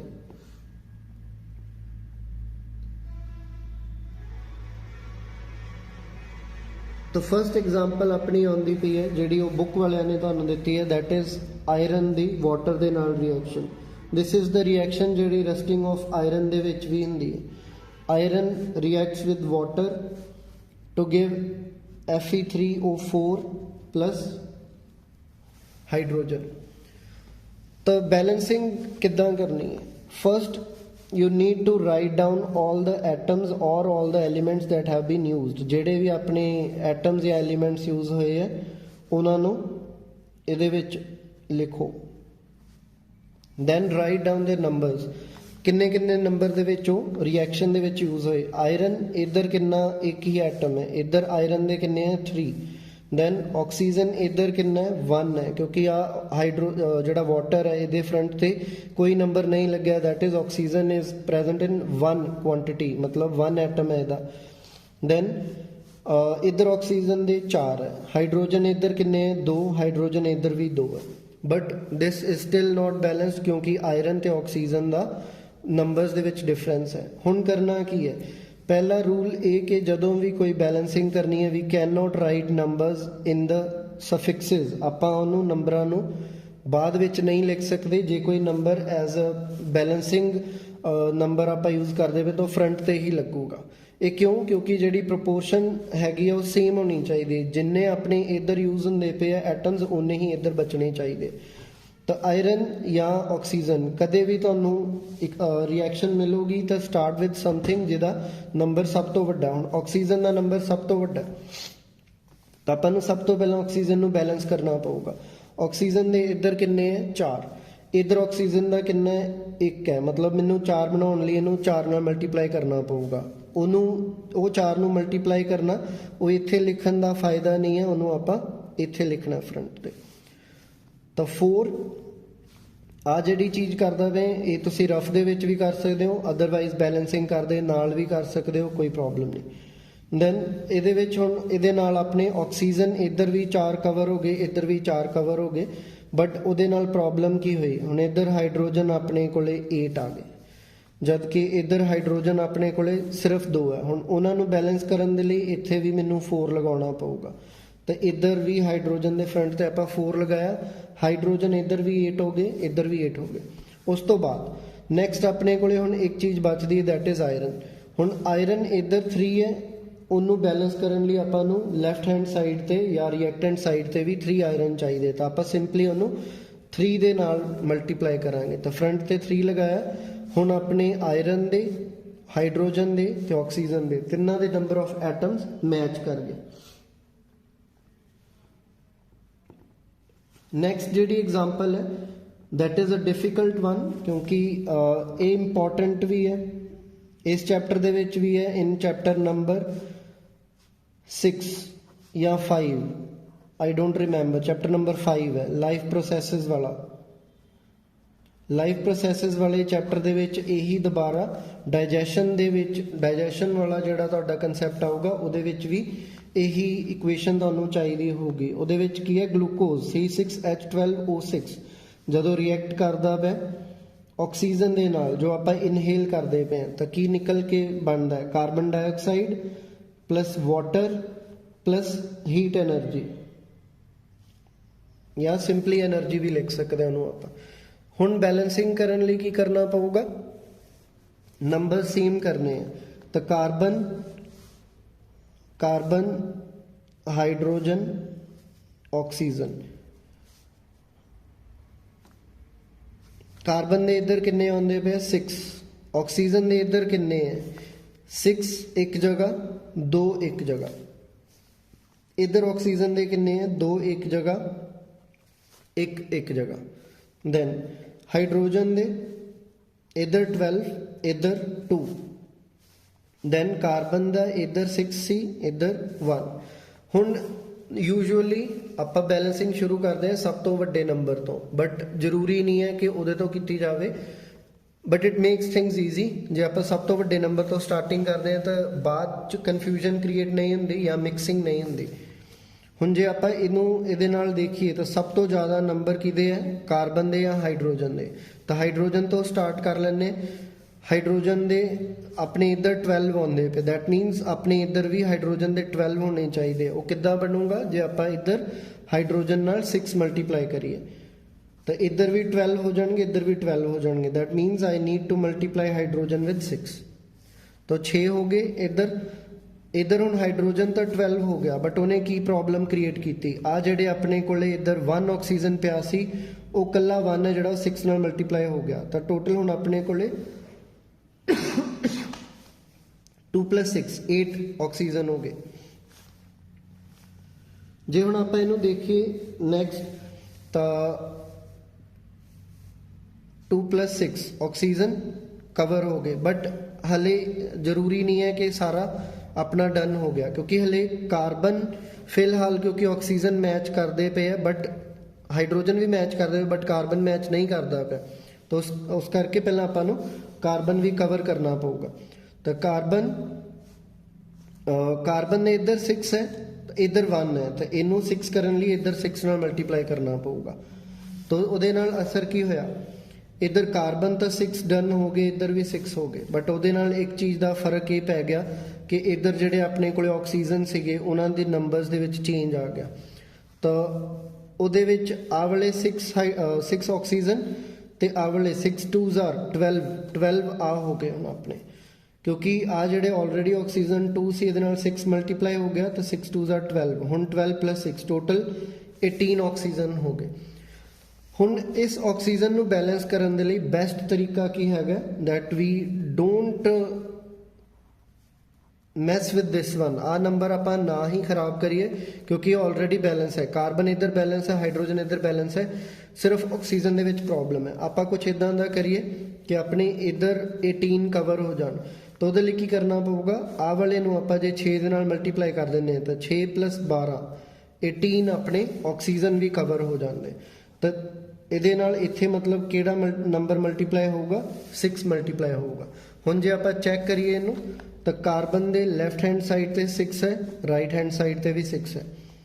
ਹਾਈਡਰੋਜਨ ਦੇ ਲੈਫਟ ਹੈਂਡ ਸਾਈਡ ਤੇ 12 ਹੈ, ਰਾਈਟ ਹੈਂਡ ਸਾਈਡ ਤੇ ਵੀ 12 ਹੈ। ਆਕਸੀਜਨ ਦੇ ਲੈਫਟ ਹੈਂਡ ਸਾਈਡ ਤੇ 6 + 12 18 ਹੈ, ਰਾਈਟ ਹੈਂਡ ਸਾਈਡ ਤੇ 12 + 6 ਇੱਧਰ ਵੀ 18 ਹੈ। ਸੋ ਇਹਦੀ ਵੀ ਬੈਲੈਂਸਿੰਗ ਡਨ ਹੋ ਗਈ। ਦੈਨ ਉਸ ਤੋਂ ਬਾਅਦ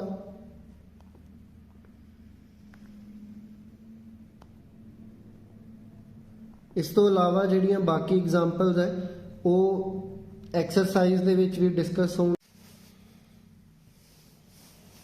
ਇਹਨਾਂ ਕਨਸੈਪਟਸ ਤੋਂ ਬਾਅਦ ਆਪਣਾ ਚੈਪਟਰ ਨੰਬਰ 1 ਜਿਹੜਾ ਇਹ ਕੰਪਲੀਟ ਹੈ। ਇਹਦੀ ਐਕਸਰਸਾਈਜ਼ ਦੇ ਲਈ ਤੁਹਾਨੂੰ ਅਲੱਗ ਇੱਕ ਵੀਡੀਓ ਬਣਾ ਕੇ ਦੇ ਦਿੱਤੀ ਜਾਊਗੀ। ਇਸ ਕਨਸੈਪਟ ਨੂੰ ਜਾਂ ਇਸ ਚੈਪਟਰ ਨੂੰ ਆਪਣੇ ਸਾਰੇ ਉਹਨਾਂ ਫਰੈਂਡਸ ਦੇ ਨਾਲ ਸ਼ੇਅਰ ਕਰੋ ਜਿਹੜੇ 10th ਕਲਾਸ ਦੀ ਤਿਆਰੀ ਕਰਦੇ ਪਏ। ਜੇ ਤੁਹਾਡੇ ਕੋਈ ਫਰੈਂਡਸ ਜੋ ਕਿ ਕਲਾਸਿਸ ਨਹੀਂ ਅਟੈਂਡ ਕਰ ਰਹੇ ਕਿਤੇ ਵੀ, ਉਹਨਾਂ ਨੂੰ ਵੀ ਸ਼ੇਅਰ ਕਰੋ ਤਾਂ ਕਿ ਉਹ ਇਸ ਚੈਪਟਰ ਨੂੰ ਜਾਂ ਇਸ ਕਨਸੈਪਟ ਨੂੰ ਪ੍ਰੋਪਰਲੀ ਸਿੱਖ ਸਕਣ। ਸਿਮਿਲਰ ਕਲਾਸਿਸ ਲਈ ਤੁਸੀਂ ਸਾਡਾ ਚੈਨਲ ਸਬਸਕ੍ਰਾਈਬ ਕਰ ਲਓ। ਈਵਨ ਉਹਨਾਂ ਬੱਚਿਆਂ ਦੇ ਨਾਲ ਵੀ ਸ਼ੇਅਰ ਕਰੋ ਜਿਹੜੇ 10th +1 +2 ਜਾਂ ਕੁਝ ਉਸ ਤੋਂ ਵੀ ਉੱਪਰ ਪ੍ਰੋਫੈਸ਼ਨਲ ਕੋਰਸਿਸ ਕਰਦੇ ਪਏ। ਚੈਨਲ ਨੂੰ ਜ਼ਿਆਦਾ ਤੋਂ ਜ਼ਿਆਦਾ ਲੋਕਾਂ ਦੇ ਵਿੱਚ ਸਬਸਕ੍ਰਾਈਬ ਕਰਨ ਲਈ ਸ਼ੇਅਰ ਕਰੋ। ਥੈਂਕਸ।